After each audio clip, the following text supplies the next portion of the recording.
नमस्कार संस्कृताय मित्रों, मैं विजय हो क्लासेस से पवन सर आपके हमारे यूट्यूब चैनल पर आप सभी मित्रों का हार्दिक स्वागत एवं अभिनंदन है। और हमारे चैनल पर आने से पहले लाइक, शेयर और सब्सक्राइब करना ना भूलें। और ज़्यादा से ज़्यादा अपने मित्रों में व्हाट्सएप, फेसबुक और ट्विटर पे सभी मित्रों को वीडियो को शेयर करेंगे ताकि उन सभी को भी लाभ मिल सके।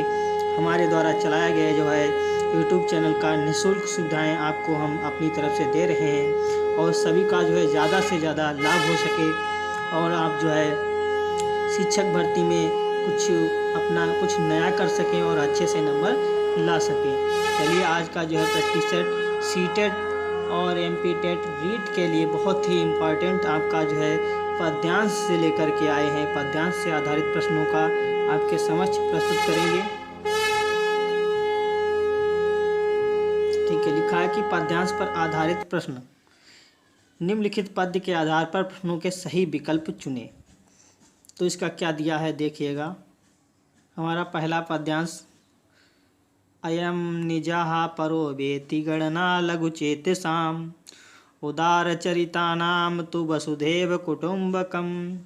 क्या दिया हुआ है? अयम निजा परो वेति गणना लघुचेतसाम उदारचरितानाम तु वसुधैव कुटुंबकम। तो अयम माने क्या होता है? अयह अयम का अर्थ क्या होता है? यह। निजाम माने निज। परो वेति गणना लघुचेतसाम, यह न हमारा है न पराया है। ठीक है। गणना लघुचेतसाम उदार चरिता नाम तु वसुधैव कुटुंबकम। ये पूरा वसुधैव अर्थात पूरा संसार है वो इस कुटुंब में समाया हुआ है। यहाँ उदार चरित्र वाले लोग हैं। ठीक है। यह न पराया है न अपना है। यहाँ पे उदार चरित्रों वालों की लघुचेत साम अर्थात उदार चरित्रों वालों की गणना की गई है। ठीक है। जिस प्रकार से पृथ्वी के समान इस पृथ्वी पर पूरा संसार वो क्या है? एक वसुधा के समान, और वो पूरा इस संसार में समाया हुआ है। उदार चरित्र के समान लोग हैं। ठीक है। तो इसमें ये हो गया इसका अर्थ। अब इसका क्या बताएंगे? कुटुंब शब्द का अर्थ है। तो कुटुंब शब्द का अर्थ क्या होता है? हमने बताया है कि कुटुंब शब्द का अर्थ क्या होगा। एक होता है परिवार। कुटुंब होता है हमारा परिवार या संसार है उस पृथ्वी में समाया हुआ है। तो कुटुंब शब्द का अर्थ क्या होगा? परिवार। हमारा सी ऑप्शन राइट आंसर होगा। वसुधा एव कुटुंबकम, या उदार चरित्र वाले लोगों का चरित्र वो इस पृथ्वी में परिवार के समान व्याप्त है। ठीक है। तो इसका A option C option right answer होगा। अगला है क्वेश्चन नंबर 2। क्या कह रहा है? उपरोक्त श्लोक में यह मेरा यह पराया इस प्रकार की गणना करने वाले को क्या कहा गया है? इस श्लोक में यह मेरा यह पराया इस प्रकार की गणना करने वालों को क्या कहा गया है? तो क्वेश्चन नंबर 2 का उदार चरित्र वाले उदार चरित्र वाले होते हैं वो क्या कहते हैं? यह मेरा यह पराया है। यहाँ पे उदार चरित्रों वालों की गणना की गई है। ये ऑप्शन इसका क्वेश्चन नंबर नहीं, उदार चरित्र लघुचित वाला होगा। ठीक है।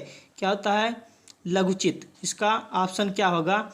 श्लोक में देखिएगा। अभी श्लोक देखते हैं। क्या बताया है? अयम निजाम परोवेति गणना लघुचेत श्याम, यह मेरा है यह पराया है। वेति गणना लघुचेत श्याम, यह पराया है यह मेरा है की गणना किसमें की गई है? तो लघुचेत श्याम। देखो लिखा है लघुचेत श्याम, तो पूरी लाइन में ही दिया है यह मेरा। ठीक है। निज माने मेरा, परोवेति माने या पराया। यह पराया है यह मेरा यह पराया की गणना किसने की है? तो लघुचेत श्याम वालों ने की है। तो इसमें देखिएगा क्वेश्चन नंबर 2 में क्या बताया गया है? लघुचित्त वालों ने बताया है कि गणना की गई है। तो इसका बी ऑप्शन राइट आंसर होगा क्वेश्चन नंबर 2 का। अगला है क्वेश्चन नंबर 3, क्या कह रहा है। क्वेश्चन नंबर 3, जो संपूर्ण वसुधा को अपना कुटुंब मानता है वह किस प्रकार का व्यक्ति है। जो संपूर्ण वसुधा को अपना कुटुंब मानता है वह किस प्रकार का व्यक्ति होगा। वो क्या होता है, उदार चरित्र वाला होता है। अर्थात इस श्लोक में ये बताया गया है कि अयम निजाम परो वेति गणना लघुचेतसाम, यह मेरा है, यह पराया है। यह गणना जो है उदार चरित्र अर्थात लघु चरित्र वाले, छोटे विचार वाले लोग, जो छोटे चरित्र वाले लोग होते हैं वो मानते हैं। उदार चरिता नाम तु वसुधैव कुटुंबकम, अर्थात जो उदार चरित्र वाले होते हैं, जो संपूर्ण वसुधा को अपना कुटुंब मानते हैं, वो कैसे होते हैं, उदार चरित्र वाले होते हैं। तो इसका ए ऑप्शन राइट आंसर होगा। अगला है, निम्नलिखित में से पृथ्वी का पर्यायवाची नहीं है। क्या पूछ रहा है, पृथ्वी का पर्यायवाची नहीं है। तो वसुधा, अचला, उर्वी, जया। तो क्वेश्चन नंबर इसका 4 का जो है डी ऑप्शन राइट आंसर होगा। जया जो है ये हमारा पृथ्वी का पर्यायवाची नहीं है। ठीक है। अगला है क्वेश्चन नंबर 5, क्या कह रहा है इसमें।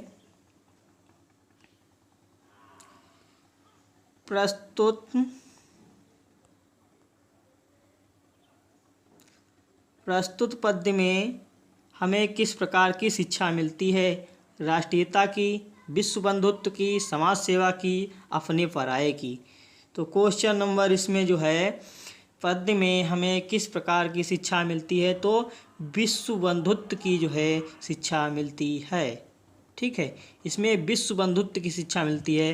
इसमें बताया गया है यह मेरा, यह निजाम माने जो है मेरा, या पराया है। यह जो है कौन, छोटे विचार वाले अर्थात लघु चरित्र वाले लोग अपने जो है मानते हैं। और उदार चरित्र वाले लोग जो है अपनी पृथ्वी को एक वसुधा के समान अर्थात परिवार के समान मानते हैं। इसमें विश्व बंधुत्व की भावना मिलती है। इस गद्यांश पद्य में विश्व बंधुत्व की शिक्षा मिलती है। अगला गद्यांश का पद्यांश देखिएगा, दूसरा पद्यांश नंबर 2। न चौर्यहारम न च राज्यहारम न भ्रांत भांजयम न च भारकारी वे कृते वर्धत एव नित्यम विद्याधनम सर्वधनम प्रधानम।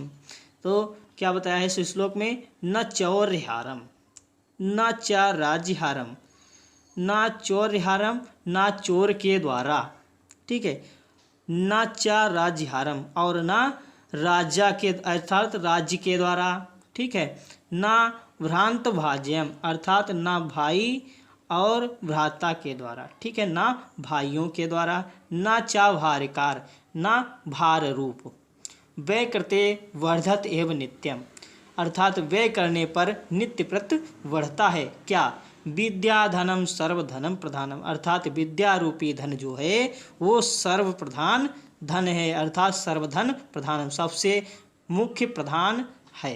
जो विद्या रूपी धन है वो कैसा है, सर्वधन में अर्थात सभी धनों में प्रधान है।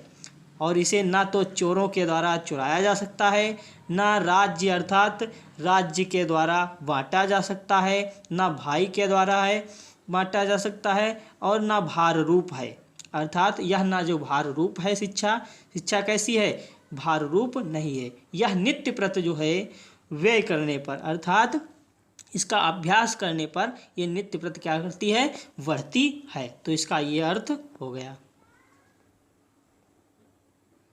तो देखिएगा इसका प्रश्न क्या दिया हुआ है, चौर्यहारम पद का अर्थ है तो क्या होगा, चोरों के द्वारा ना चुराने योग्य, भाइयों के द्वारा बांटने योग्य, राजा के द्वारा छीनने योग्य या चोरों के द्वारा चुराने योग्य। तो चौर्यहारम पद का अर्थ क्या होगा, तो क्वेश्चन नंबर इसका डी ऑप्शन सही होगा। चौर्यहारम चोरों के द्वारा चुराने योग्य, यह जो शिक्षा है ना चोरों के द्वारा चुराने योग्य है, न राजा के द्वारा छीनने योग्य है, न भाइयों के द्वारा बांटने योग्य है, और जो है यह क्या होती है, नित्य प्रत बढ़ती है। इसमें पहले देखिएगा क्या बताया गया है, अर्थ फिर से समझा रहे हैं, समझ लीजिएगा। ना चौर्यहारम, ठीक है, ना चोरों के द्वारा चुराने योग्य, न राजा के द्वारा जो है राजा के द्वारा बांटने योग्य, न भाइयों के द्वारा बांटने योग्य, न भार रूप। यह नित्य प्रति जो है व्यय करने पर ही नित्य प्रति बढ़ती है। तो इसमें देखिएगा, इसका डी ऑप्शन राइट आंसर होगा, चोरों के द्वारा चुराने योग्य। अगला है, सभी धनों में प्रधान धन माना गया है। तो क्या है, जमीन, सोना, विद्या, आभूषण। तो सभी धनों में प्रधान धन माना गया है, तो विद्या धनम सर्वधनम प्रधानम, विद्या रूपी धन सबसे प्रधान धन माना गया है। इसका सी ऑप्शन राइट आंसर होगा। अगला है, भाइयों द्वारा बांटने विभाजन योग्य नहीं है। क्या, आभूषण, विद्या, घर, जमीन। तो विद्या धनम अर्थात विद्या रूपी धन जो है किसी विभाजन अर्थात बांटने योग्य नहीं है। विद्या रूपी धन कोई जो है बांट नहीं सकता है। तो क्वेश्चन नंबर 3 इसका ऑप्शन नंबर बी सही होगा। अगला है, कौन सा धन है जो व्यय करने पर नित्य प्रति बढ़ता है। तो विद्या धनम, विद्या रूपी धन जो है व्यय करने पर नित्य प्रति बढ़ता है। तो ए ऑप्शन इसका राइट आंसर होगा। उपरोक्त श्लोक में किसकी प्रधानता बताई गई है। परिवार की, चोर की, राजा की या ज्ञान की। तो उपरोक्त श्लोक में जो है ज्ञान की प्रधानता बताई गई है, विद्या रूपी ज्ञान की। ठीक है, तो इसका डी ऑप्शन राइट आंसर होगा। अगला है, काव्यशास्त्र विनोदयन कालो गच्छति धीमताम व्यासनेन तु मूर्खाणाम नित्यम कलहेन वा। काव्यशास्त्र विनोदयन कालो गच्छति धीमताम व्यासनेन तु मूर्खाणाम निर्दया कलहेन वा। अर्थात काव्यशास्त्र विनोदयन कालो गच्छति धीमताम। ठीक है, काव्यशास्त्र के विनोद में जो धीमताम अर्थात जो बुद्धिमान लोग होते हैं वो काव्य शास्त्र के जो है विनोद में अपना समय बिताते हैं। व्यासनेन तु मूर्खाणाम निद्याम कलहेन वा, निद्रया कलहेन वा। अर्थात जो मूर्ख व्यक्ति होते हैं वो अपने निद्रा में अर्थात कलह में और व्यसन में समय व्यतीत करते हैं। ठीक है, तो इसमें गच्छति पद में लकार है, लोट लकार, लिट लकार, लट लकार, लंग लकार। तो गच्छति में जो है कौन सी लकार होगा, वो लिट लकार का होता है। गच्छति, गच्छता, गच्छत। तो लिट लकार प्रथम पुरुष एक वचन का बना है, गच्छति पद में लकार। इसका सी ऑप्शन राइट आंसर होगा। अगला है, मूर्खों का समय व्यतीत होता है निद्रा में, कलह में, बुरी आदत में या उपरोक्त सभी। तो हमने बताया है इसमें बताया है किसका राइट आंसर क्या होगा। तो क्वेश्चन का इसका डी ऑप्शन सही होगा, उपरोक्त। अर्थात मूर्खों का समय व्यतीत होता है निद्रा में, कलह में और बुरी आदत में। इस श्लोक में दिया हुआ है, देखो ना, इसमें क्या बताया है, व्यासनेन तु निद्रा कलहेन वा। अर्थात मूर्खों का समय जो है निद्रा में, कलह में और बुरी आदत में व्यतीत होता है। अगला है,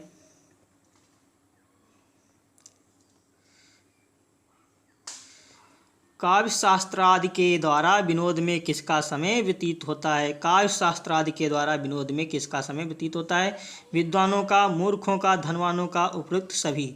तो इसका जो है ए ऑप्शन सही होगा, काव्य शास्त्रेन कालो गच्छति धीमताम।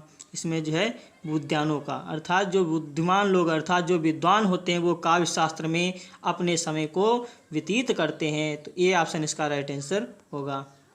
अगला है, धीमताम पद में विभक्ति एवं वचन बताइए। तो धीमताम में ए ऑप्शन में दिया है प्रथमा बहुवचन, बी ऑप्शन षष्ठी बहुवचन और सी ऑप्शन तृतीया एक वचन, डी ऑप्शन षष्ठी एक वचन। तो धीमताम पद में विभक्ति एवं वचन बताना है। तो इसका धीमताम जो है, हाँ, धीमताम में कौन सा इसमें वचन बताना है आपको। तो क्या होगा,